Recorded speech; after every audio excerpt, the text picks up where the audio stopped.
사랑하는 성도 여러분, 그리고 진리를 찾는 모든 분들께 주님의 이름으로 문안드립니다. 오늘 이 시간을 통해 나누는 말씀이 여러분의 마음에 깊은 울림을 주고 삶의 여정에서 큰 힘이 되기를 소망합니다. 만약 이 이야기가 여러분의 영혼에 와 닿는다면 하나님의 은혜를 더 널리 전하는 마음으로 이 채널을 구독하고 영상을 공유해 주십시오.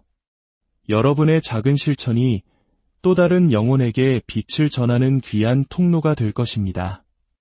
오늘 혹시 이 자리에 마음속 깊은 곳에서 영적 싸움을 싸우고 있는 용사들이 계십니까? 우리 모두는 겉으로는 평온해 보일지라도 내면에서는 각자의 전투를 치르고 있습니다. 사실 바로 지난주에 한 친구가 저에게 이런 말을 했습니다. 목사님은 용사에 대해 이야기할 때 정말 카리스마가 넘치세요. 용감하고 자신감 있고 흔들림 없는 모습이 정말 인상적입니다. 그 말을 듣고 저는 속으로 생각했습니다.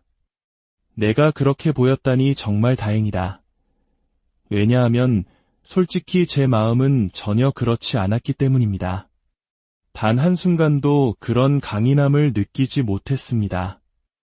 만약 여러분이 지난주 말씀을 전하기 직전에 제 모습을 보셨다면 아마 깜짝 놀라셨을 겁니다.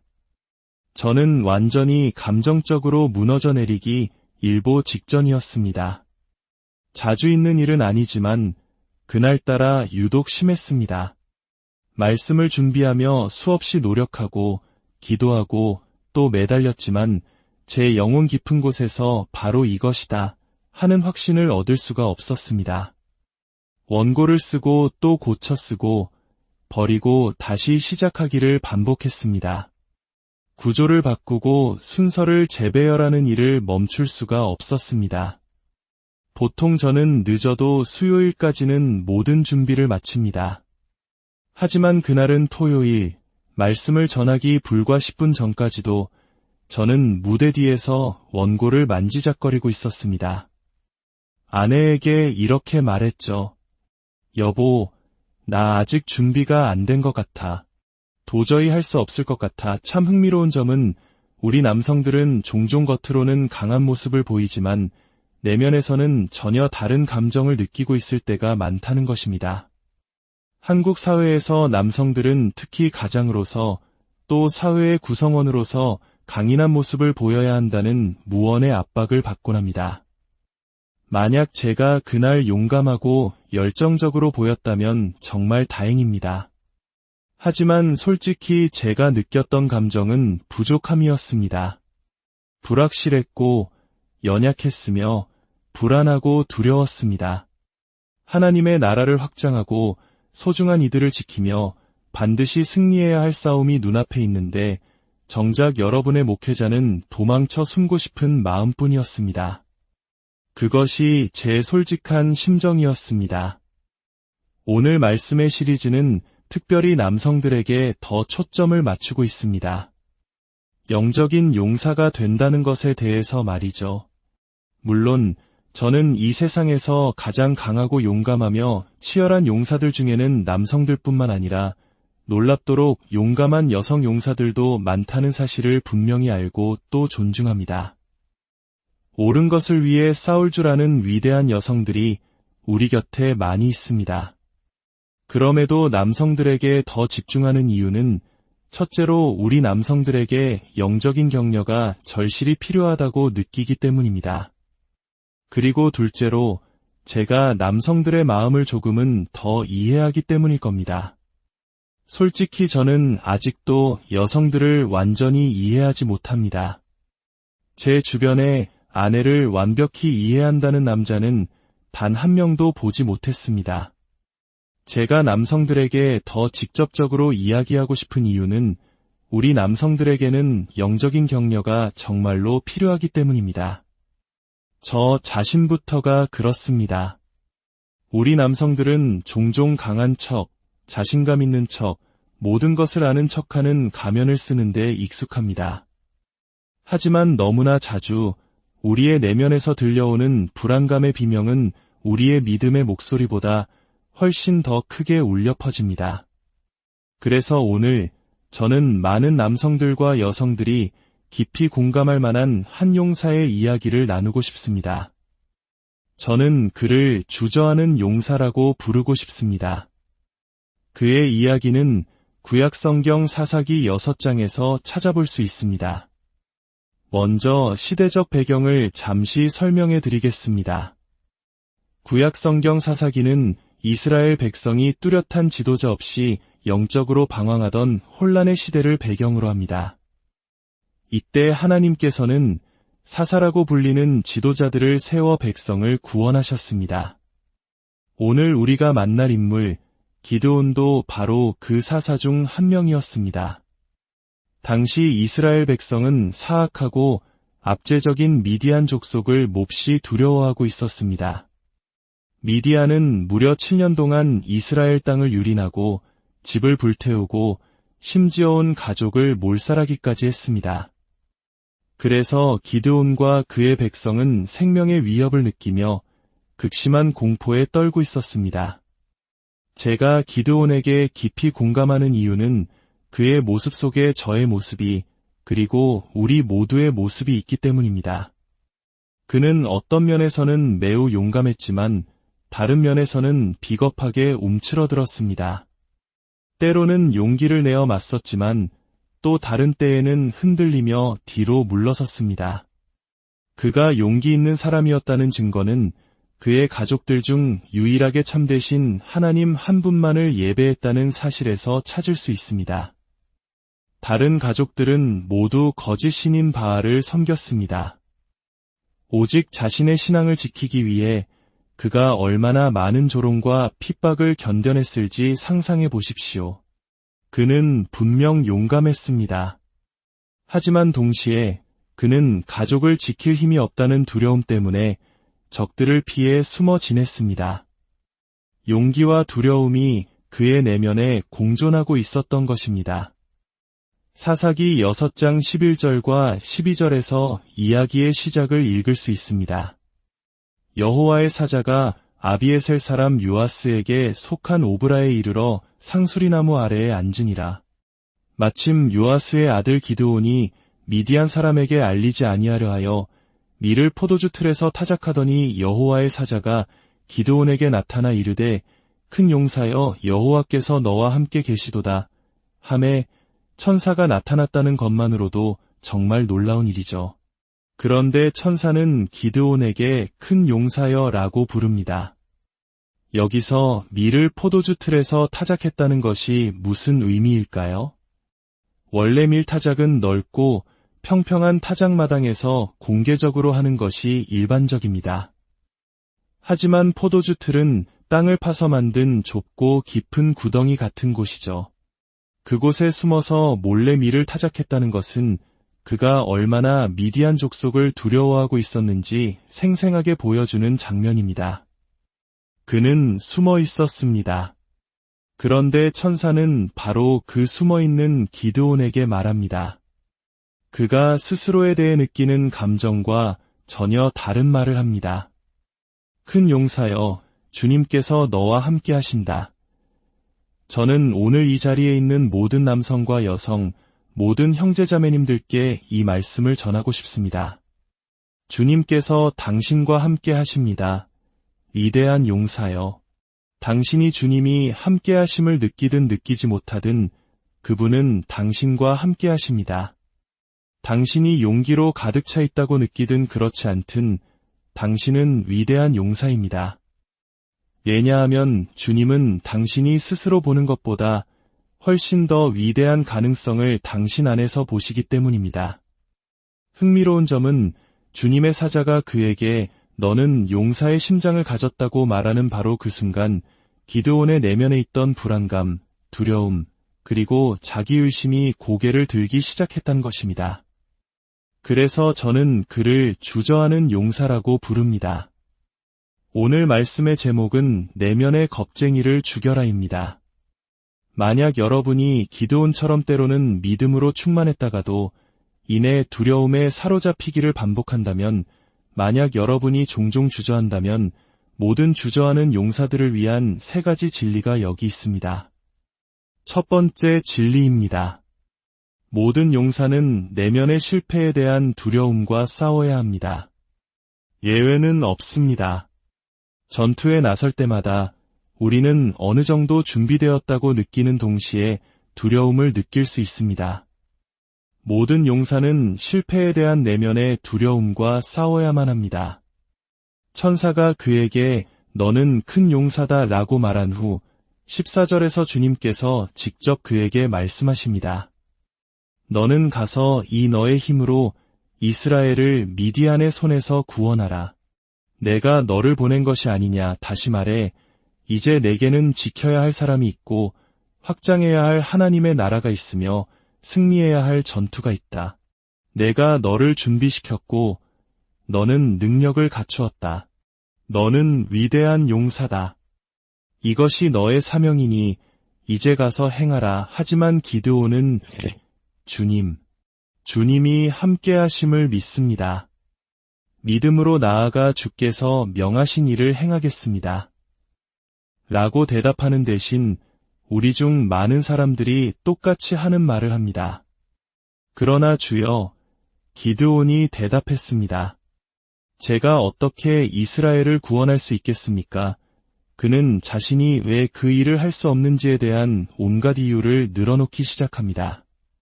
마치 변명으로 가득 찬 이력서처럼 말이죠. 보소서 나의 집은 므낫세 중에 극히 약하고 나는 내 아버지 집에서 가장 작은 자니이다. 주님은 말씀하십니다. 내가 내게 필요한 모든 것을 주었다. 내가 가진 힘으로 나아가라. 하지만 기드온은 대답합니다. 그러나 주님, 저는 자격이 없습니다. 형제 여러분, 이것이 바로 우리에게 자주 일어나는 일입니다. 우리는 하나님께서 무언가를 하도록 우리를 이끄시는 것을 느낍니다. 직장 동료나 친구에게 복음을 전해야 한다는 마음을 주실 때가 있습니다. 분명히 그렇게 해야 한다는 것을 알면서도 우리는 머뭇거립니다. 하지만 주님, 그가 어려운 질문을 하면 어떡하죠? 제가 다음에 무슨 말을 해야 할지 모르면요? 저는 준비가 되지 않았습니다. 하나님께서 새로운 사역이나 사업을 시작하라고 혹은 11조를 시작하라고 마음을 주실 때도 있습니다. 하지만 주님, 만약 제가 시도했는데 실패하면 어떡하죠? 만약 가진 것이 충분하지 않으면요? 만약 부족하면요? 하나님께서 우리를 세상의 쾌락적인 삶에서 이끌어내어 증인으로 구별된 자로 거룩한 자로 세우고자 하실 때도 우리는 망설입니다. 주님을 위해 살고 싶습니다. 하지만 그러면 아무 재미도 없고 아무도 저를 좋아하지 않으면 어떡하죠? 35이 되도록 결혼도 못하고 세상과 타협하며 사는 친구들은 다 결혼하는데 저만 혼자 남으면요? 주님, 이건 불공평해요. 모든 용사는 실패에 대한 내면의 두려움과 싸워야 합니다. 이것이 바로 우리가 서로를 그토록 자주 격려해야 하는 이유 중 하나입니다. 여기서 잠시 여성분들께 이야기하고 싶습니다. 여러분이 격려받고 싶어 하는 방식은 대부분의 남성들과 조금 다르기 때문입니다. 많은 여성분들은 이것을 알고 싶어 합니다. 오늘 당신이 나를 소중히 여기고 가치 있게 생각하나요? 이것이 핵심입니다. 삶 속의 남성들로부터 나는 소중한 존재인가? 나는 가치 있는 사람인가? 를 확인받고 싶어 합니다. 그리고 오늘이라는 시점이 매우 중요합니다. 남성 여러분, 아내의 말을 경청하고 함께 좋은 시간을 보내고 그녀가 즐거워하는 일을 하는 것은 중요합니다. 그렇게 할 때 당신은 점수를 얻습니다. 아내를 섬기는 것도 마찬가지입니다. 저는 거의 29년의 결혼 생활을 통해 설거지가 때로는 꽃다발보다 더 로맨틱할 수 있다는 영적인 진리를 깨달았습니다. 하지만 그 효과는 오직 오늘까지만 유효합니다. 여성들의 경제 시스템에서는 모든 포인트가 자정이 되면 증발해버리기 때문입니다. 대부분의 여성들은 알고 싶어 합니다. 오늘 당신이 나를 소중히 여기나요? 하지만 남성들은 다릅니다.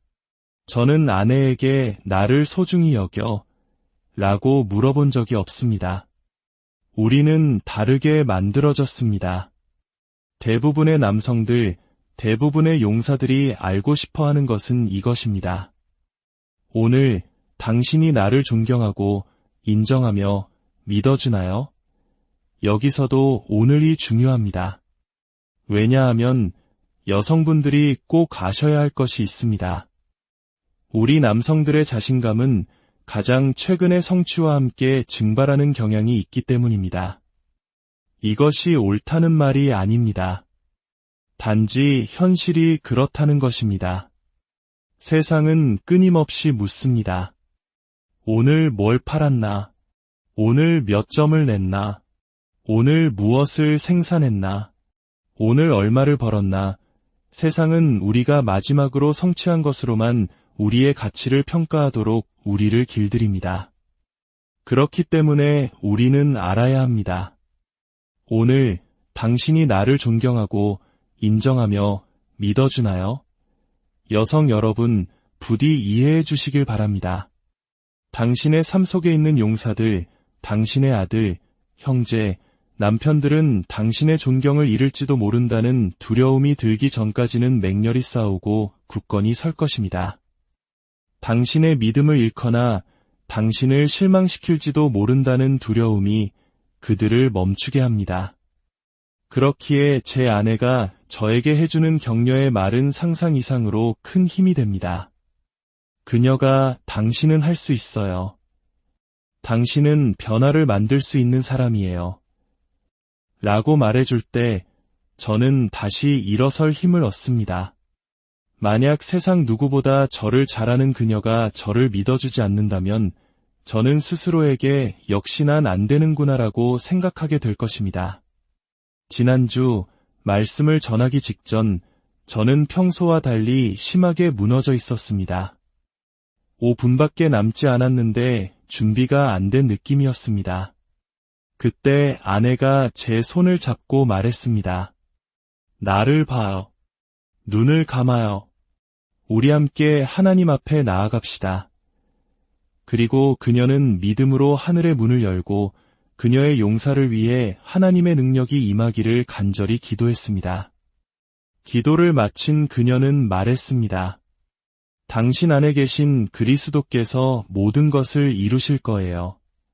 이제 나가서 하나님의 사람답게 싸워요. 그 말에 저는 모든 것을 쏟아부어 말씀을 전했습니다. 여성 여러분, 여러분 곁에 남자가 잘못된 길로 가는 것이 여러분의 탓은 아닙니다. 그에게는 자신의 의지가 있습니다. 하지만 여러분이 하는 말과 행동이 혹은 하지 않는 말과 행동이 때때로 그가 자신을 어떻게 느끼는지에 결정적인 차이를 만들 수 있습니다. 여러분이 당신은 주님 안에서 강한 사람이에요. 당신은 능력이 있어요. 당신 안에는 싸울 힘이 있어요. 나는 당신을 믿어요 라고 말해줄 때 그 말은 그에게 자신감을 심어주는 가장 큰 힘이 됩니다. 모든 용사는 실패에 대한 내면의 두려움과 맞서 싸워야 합니다. 그래서 우리는 서로를 세워주고 하나님 안에서 격려해야 합니다. 그렇다면 이 두려움을 이겨낼 두 번째 진리는 무엇일까요? 바로 이것입니다. 그리스도 안에서 당신은 싸워 이기는데 필요한 모든 것을 가졌습니다. 이 문장의 모든 단어가 중요합니다. 당신 혼자 힘으로는 안 됩니다. 당신 혼자서는 늘 문제에 부딪힐 것입니다. 하지만 그리스도 안에서 당신은 눈앞의 전투에서 싸워 이기는데 필요한 모든 것을 가지고 있습니다.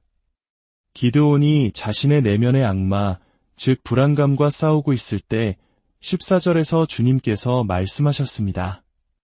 기드온아, 잘 들어라. 내가 가진 그 힘으로 나아가라. 내가 내게 필요한 모든 것을 주었다. 신약 성경은 말합니다. 우리에게는 생명과 경건에 속한 모든 것이 주어졌다고 말입니다.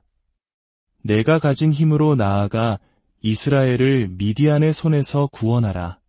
내가 너를 보낸 것이 아니냐? 형제자매 여러분, 하나님께서 당신에게 지켜야 할 사람, 확장해야 할 나라, 승리해야 할 전투를 주셨다는 것을 깨닫기 바랍니다.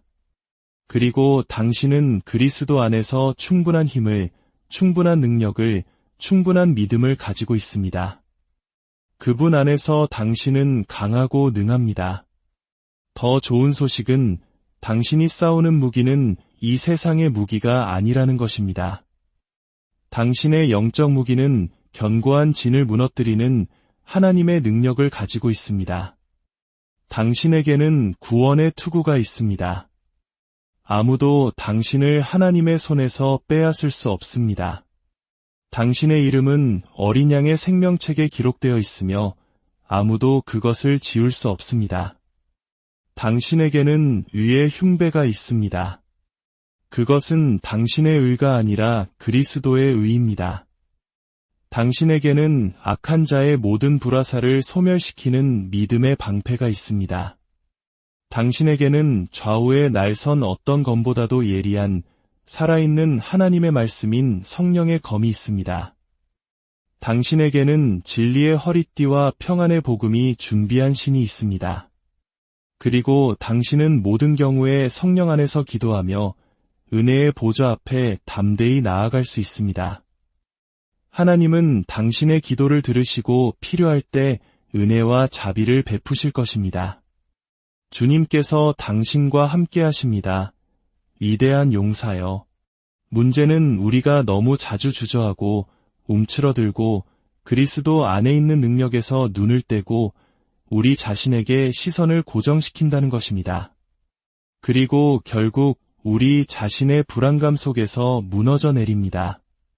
이것이 기드온에게 일어난 일입니다. 하나님은 말씀하십니다.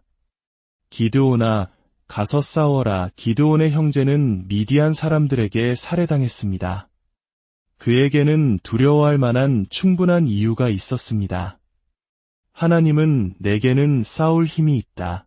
가서 그들을 물리쳐라고 말씀하십니다. 기드온은 자신의 군대를 보며 말합니다. 하나님, 저에게는 32,000명의 군사밖에 없습니다. 이걸로는 부족합니다.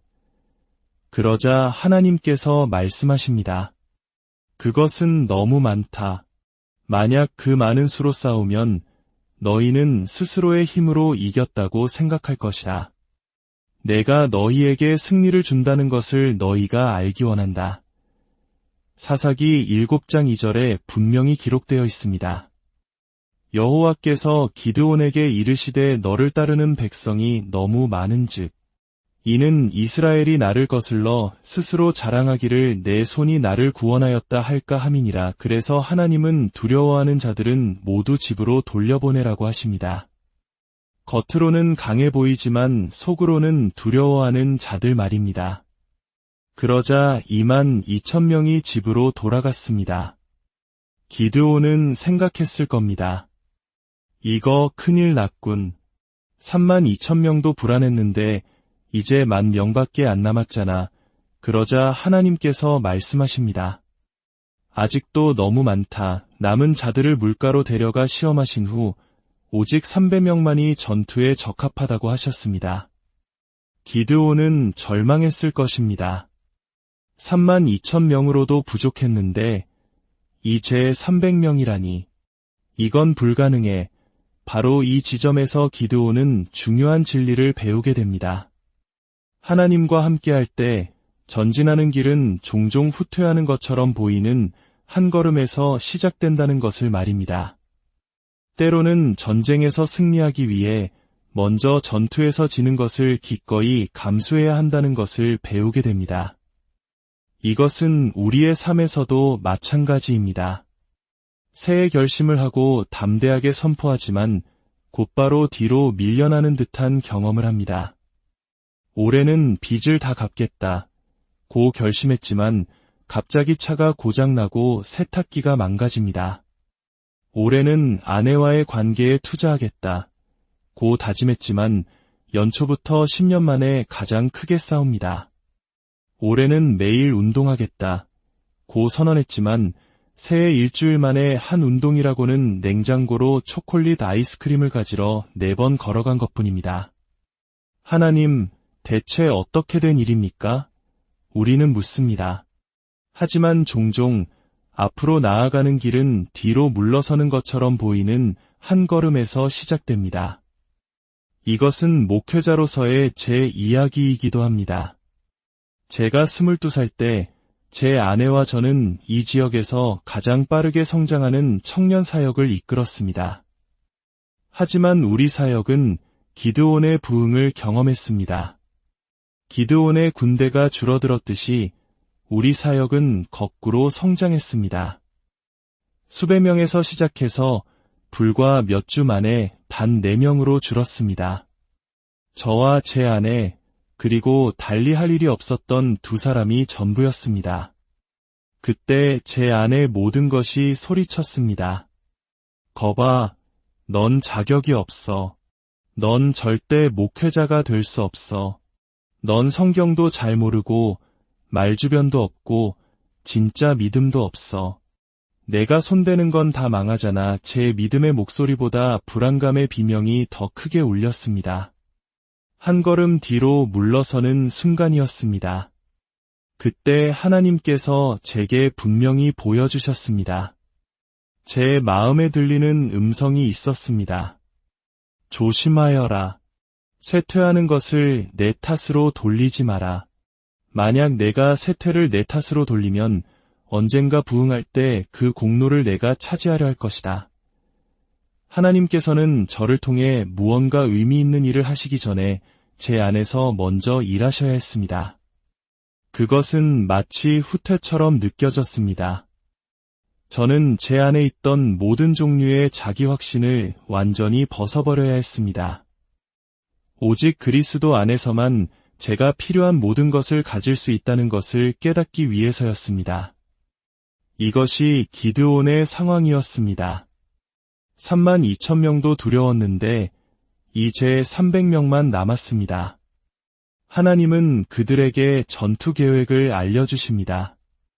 너희 300명의 용사를 데리고 나팔과 빈 항아리를 들고 가라. 그리고 나팔을 크게 불고 항아리를 깨뜨리며 나를 신뢰하라. 솔직히 좋은 계획처럼 들리지 않습니다. 기관총이나 미사일이 필요할 것 같은 상황입니다. 하지만 하나님은 말씀하십니다. 300명을 데리고 가서 나팔을 불고 항아리를 땅에 던져라. 그들이 언제 전진하고 정복하고 전투에서 승리하기 시작했을까요? 사사기 7장 21절은 이렇게 말합니다. 각기 제자리에 서서 그 진영을 에워싸매 그 온 진영의 군사들이 뛰고 부르짖으며 도망하였는데 그렇습니다. 그들이 각기 자기 자리를 지켰을 때, 즉 도망치지 않고 움츠러들지 않고 포기하지 않고 항복하지 않았을 때 미디안의 모든 군사들이 울부짖으며 도망쳤습니다. 하나님의 백성은 언제 전진하기 시작했습니까? 그들이 자기 자리를 굳건히 지켰을 때입니다. 그들이 굳게 버텼을 때, 후퇴하기를 거부했을 때입니다. 그들은 두려웠을까요? 물론입니다. 기드온은 큰 군대를 가지고도 두려워했는데 이제는 무기도 없는 소수의 무리만 남았습니다. 당연히 두려웠을 것입니다. 하지만 형제 여러분, 이것을 기억해야 합니다. 당신의 가장 위대한 승리는 종종 당신의 가장 큰 두려움과 손을 잡고 찾아옵니다. 전투에 임할 때 당신은 두려움을 느끼면서도 동시에 싸울 수 있습니다. 왜냐하면 당신에게는 용사의 심장이 있기 때문입니다. 지켜야 할 사람이 있고 확장해야 할 하나님의 나라가 있으며 승리해야 할 전투가 있기 때문입니다. 두려움은 결코 사라지지 않을지 모릅니다. 하지만 자기 자리를 지키려는 용사의 영혼 또한 결코 사라지지 않을 것입니다.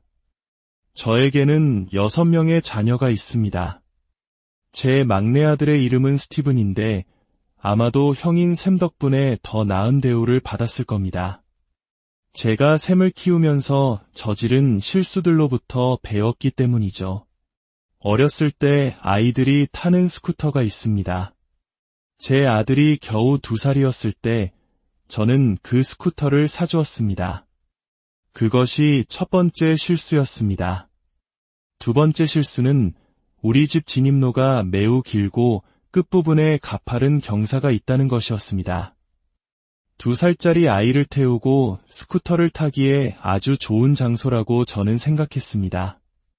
저는 아들 혼자 태우지 않았습니다. 제가 스쿠터 뒤에 타고 아들은 제 발 위에 자기 발을 올려놓고 함께 내려갔습니다. 우리는 50번, 60번은 성공적으로 탔고 정말 즐거웠습니다. 하지만 즐거움은 즐겁지 않은 순간이 오기 전까지였습니다. 어느 날 2살배기 아들이 스쿠터에서 갑자기 발을 내디뎠습니다. 그 순간 앞으로 나아가던 운동량이 아들의 대퇴골을 부러뜨렸고 뚝 하는 소리가 들렸습니다. 저는 아들의 뼈를 부러뜨렸다는 죄책감에 휩싸였습니다. 그 후로 몇 년 동안 아들은 매일같이 말했습니다. 스쿠터가 내 다리 부러뜨렸어. 아내는 당장 그 스쿠터를 치우라고 했습니다. 하지만 제 마음속 무언가가 그것을 간직해야 한다고 말했습니다. 아들은 그 스쿠터를 마치 악마처럼 피했습니다. 그 아이가 5살, 아마 6살쯤 되었을 때였습니다. 어느 날 제가 집에 돌아왔는데 제 작은 용사가 진입로 꼭대기에서 차고 쪽을 내려다보며 스쿠터를 옆에 세워두고 있었습니다. 아들아, 뭐하니? 아들은 대답 없이 아래만 내려다보았습니다. 저는 다시 물었습니다. 얘야, 뭐하는 거니? 아들의 얼굴에는 비장한 표정이 가득했습니다. 저는 말했습니다. 얘야, 들어봐. 억지로 할 필요 없어. 그러자 아들의 얼굴에 눈물이 흐르기 시작했습니다. 저는 다시 말했습니다. 정말 괜찮아. 안 해도 돼. 그때 아들이 저를 쳐다보며 말했습니다. 아빠, 남자는 꼭 타야만 하는 길이 있는 거예요. 그리고 아들은 해냈습니다. 눈물과 두려움을 뚫고 그 길을 달려내려가 스쿠터를 정복했습니다. 그 작은 용사의 마음속에서 그는 다시 전투에 뛰어들었던 것입니다. 형제 여러분, 당신의 자리를 버리지 마십시오. 모든 용사는 실패에 대한 두려움과 싸워야 합니다. 모든 용사의 가장 큰 두려움은 실패입니다. 하지만 모든 용사의 가장 큰 고통은 후회입니다. 후회하지 마십시오. 전투에서 이탈하지 마십시오. 당신의 자리를 버리지 마십시오. 당신에게는 지켜야 할 사람이 있고 확장해야 할 하나님의 나라가 있으며 승리해야 할 전투가 있습니다. 어떻게 해야 합니까? 당신의 자리를 지키십시오. 에베소서 6장은 영적 전쟁에 대해 말하며 이렇게 선포합니다. 그러므로 하나님의 전신갑주를 취하라. 이는 악한 날에 너희가 능히 대적하고 모든 일을 행한 후에 서기 위함이라. 모든 것을 다 행한 후에 용사들이여 당신은 무엇을 해야 합니까? 계속해서 서 있는 것입니다. 당신은 용사입니다. 당신 안에는 싸울 힘이 있습니다. 주님께서 당신과 함께 하십니다. 물러서지 마십시오. 움츠러들지 마십시오. 당신의 자리를 지키십시오. 사탄이 당신에게 넌 할 수 없어, 넌 안 될 거야 라고 속삭일 때 그 목소리를 듣지 마십시오. 내게 능력 주시는 자 안에서 내가 모든 것을 할 수 있느니라 고 말씀하시는 하나님의 음성을 들으십시오. 당신은 어린 양의 피와 당신의 증언하는 말로 말미암아 이기는 자입니다. 정욕이 당신을 덮칠 때 당신의 자리를 지키십시오. 좌절을 겪더라도 다시 일어나 물러서지 마십시오.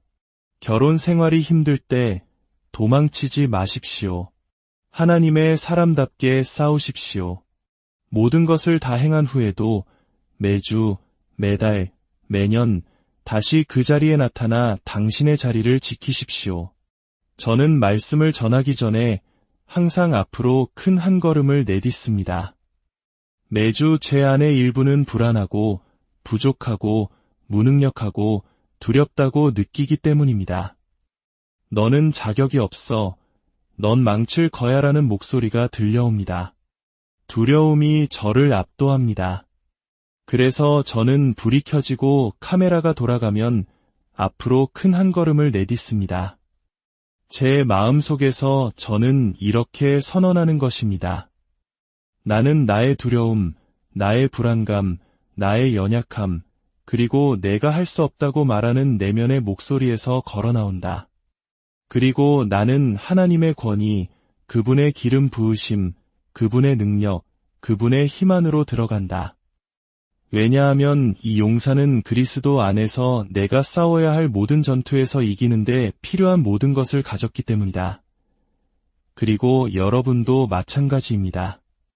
형제 여러분, 실패에 대한 두려움에서 걸어나와 전투에 참여하십시오. 당신의 자리를 버리지 마십시오. 당신에게는 용사의 심장이 있습니다. 아버지 하나님, 예수님의 이름으로 기도합니다. 여기 있는 모든 여성과 남성 용사들에게 주님께서 우리와 함께 하심을 믿는 믿음을 주시옵소서. 주님께서 우리를 위해 싸우시고 우리가 싸워 이기는데 필요한 모든 것을 주셨음을 믿게 하옵소서. 종종 우리의 불안감이 믿음보다 더 크게 소리친다고 고백하는 이들이 있습니다. 두려움이 우리를 가로막습니다. 하나님, 우리의 믿음을 더하여 주시옵소서. 주님의 말씀을 들을 때 믿음이 자라남을 감사합니다. 그리스도 안에서 우리에게 필요한 모든 것을 주시니 감사합니다. 당신의 아들 예수 그리스도를 통해 우리에게 주신 궁극적인 승리에 감사드립니다. 사랑하는 형제들에게 자기 자리를 지킬 용기를 주시옵소서. 주님의 마음을 닮은 용사의 심장을 주시옵소서. 오늘 이 시간 당신의 마음속에서 영적 전투가 일어나고 있을 수 있습니다. 하나님의 나라가 당신을 부르고 있고 어둠의 왕국은 당신이 하나님의 선하심에 굴복하지 못하도록 막고 있습니다. 나는 자격이 없어. 나는 너무 많은 죄를 지었어. 라는 두려움이 있을 수 있습니다. 그것은 사실입니다. 우리 중 누구도 자신의 노력으로는 하나님 앞에 설 자격이 없습니다. 그래서 우리에게는 은혜가 필요하고 구원자가 필요합니다. 또 다른 이들은 예수님을 따르고 싶지만 만약 내가 또 실패하고 위선자가 되면 어떡하지? 라고 두려워할 수 있습니다. 그러나 성경은 말합니다. 온전한 사랑이 모든 두려움을 내쫓는다고. 우리 하나님은 온전한 사랑이십니다. 하나님이 세상을 이처럼 사랑하사 독생자를 주셨으니 이는 그를 믿는 자마다 멸망하지 않고 영생을 얻게 하려 하심입니다. 누구든지 주의 이름을 부르는 자는 구원을 받을 것입니다. 당신이 어떤 일을 했든 당신의 세상이 얼마나 어둡든 상관없습니다. 예수님, 저를 용서하시고 제 삶의 주인이 되어 주십시오. 제 모든 것을 주님께 드립니다. 이것이 오늘 당신의 기도라면 당신의 마음을 주님께 여십시오. 주 예수 그리스도의 이름으로